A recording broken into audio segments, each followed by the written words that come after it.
Hey guys, welcome back to Clownfish TV. This is Kneon. I am here with Geeky Sparkles. Hello. And we're going to talk about maybe a missing piece of what's going on with the implosion of AAA gaming.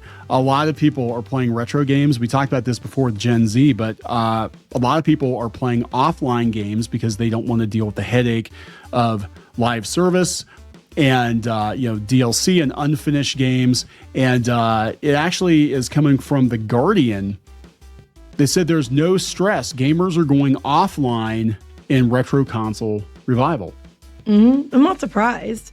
I've seen articles about this before too, because they're just tired of like the game sucking and the crappy attitude of the studios, the crappy attitude of other players, et cetera, et cetera. Yeah, and it was an easier time, right? You went to the store, you bought the game was complete. It might not be good, but it was complete. You weren't usually having to deal with other people online until you start getting into PS2, Xbox era or whatever. Now it's hard to imagine any new release not having some kind of an online component. Like you have to be tethered to the internet to play your games. And you have to put up with other people's crappy, while you're trying to play. They're like, and they're making, your mama, make me a sandwich and all that crap, especially if you're a girl. And you have to deal with their shit. This way, you just play games and have fun. Yeah. So there's no shortage of how many games are out there that you can play. That's the thing. A lot of people are going back and playing their Steam catalog games that they bought on sale maybe 3 or 4 years ago. They forgot about. They're playing older games, and we've talked about this before that some of the biggest sellers on Steam are actually older games. Retro consoles have blown up, and nobody has enough time in this lifetime to play every game that's ever been produced. No. Right? So they could stop making new video games tomorrow, and you would have an endless amount of entertainment that you... Right. More games than you could ever play in your lifetime. It's just like Hollywood could stop making shows tomorrow and you'd have limitless shows you can watch. Right. So the new stuff that comes out has to compete not just with the other new releases, but has to compete with retro games as well. And it's hard to compete with them because some of them are so damn good and they're so timeless that you're never going to top them. Right. It doesn't matter if the new game has better graphics. The other game's just better.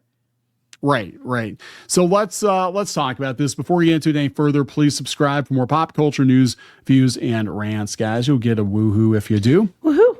It's weirdly coming from The Guardian. This is the most beggiest newspaper out there, but there's no stress. Gamers are going offline in retro console revival. The trend to fix or buy consoles such as Game Gear and Nintendo 64 reflect a desire for internet-free fun. Can tell you, Nintendo 64 stuff went through the roof. Like a couple years ago, Pinky Boo bought Neon system, and it was higher then, but it wasn't too bad.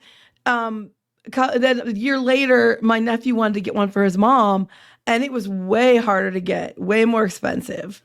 The games are going up. All the retro stuff's just getting more. It's harder to get, and the prices are going up because everybody's trying to buy them.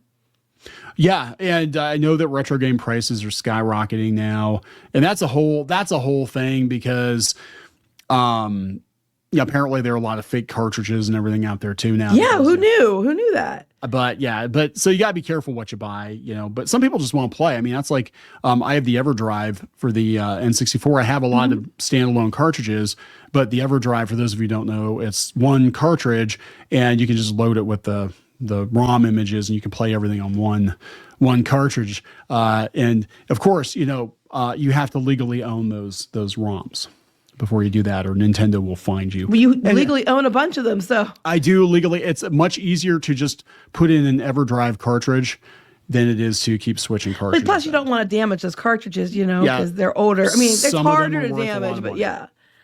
Some of them are worth a lot of money. Anyway. Did you see, speaking of worth a lot of money, that one thing you shared on Twitter or on X where they found the N64 Mario game? Oh, yeah. Like it fell behind the shelf or under the shelf. Was it Toys R Us? It was underneath one of the shelving units. Yeah, it had been there for decades. Now, we had, I did mention to people, we actually used to do some reselling. Yes. And we found a Walmart that had God, piles and piles of N64 games. Yep. For, I think they were $10. I want to say $10. They weren't a lot. And then there was Mario, and they had like, Mario Party, the James Zelda, Bond one. James Bond.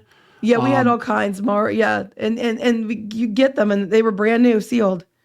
And it was, I want to say the early 2000s. It was early 2000s. They were trying to clear up space, I think, for the GameCube.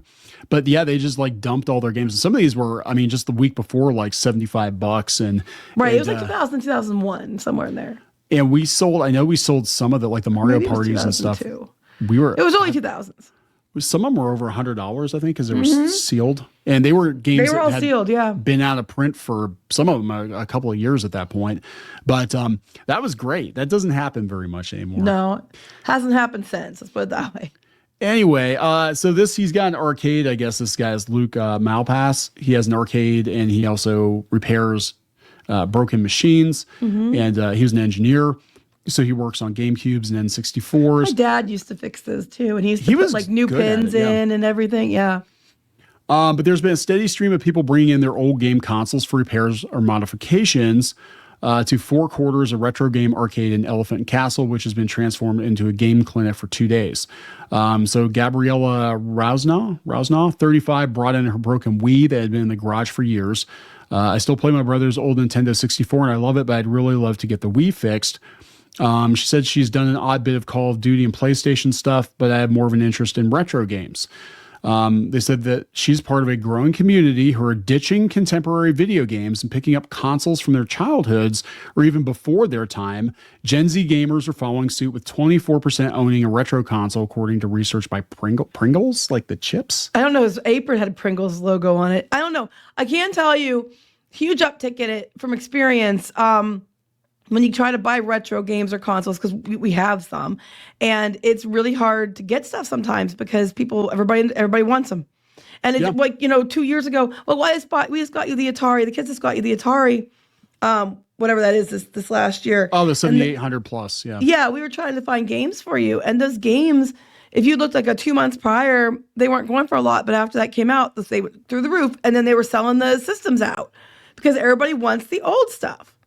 Yeah, it's crazy because they have a couple companies now. They're making retro cartridges again. They're making new cartridges for Atari 7800 and 2600, and it's just wild to see. But yeah, like games that were really common with 7800, like Ms. Pac-Man, they used to be like $10-15, and all of a sudden they skyrocketed to like $40-50. Yeah, luckily when it came to Atari, people haven't caught on yet. So like there's like an antique store that's not far from us. We go to all the time to find toys. And we found a bunch of old Atari cartridges there for like $3 each, $2, things like that. And they all worked. Yeah. Yeah. And actually the Atari cartridges were like tanks. They were like, they actually held up.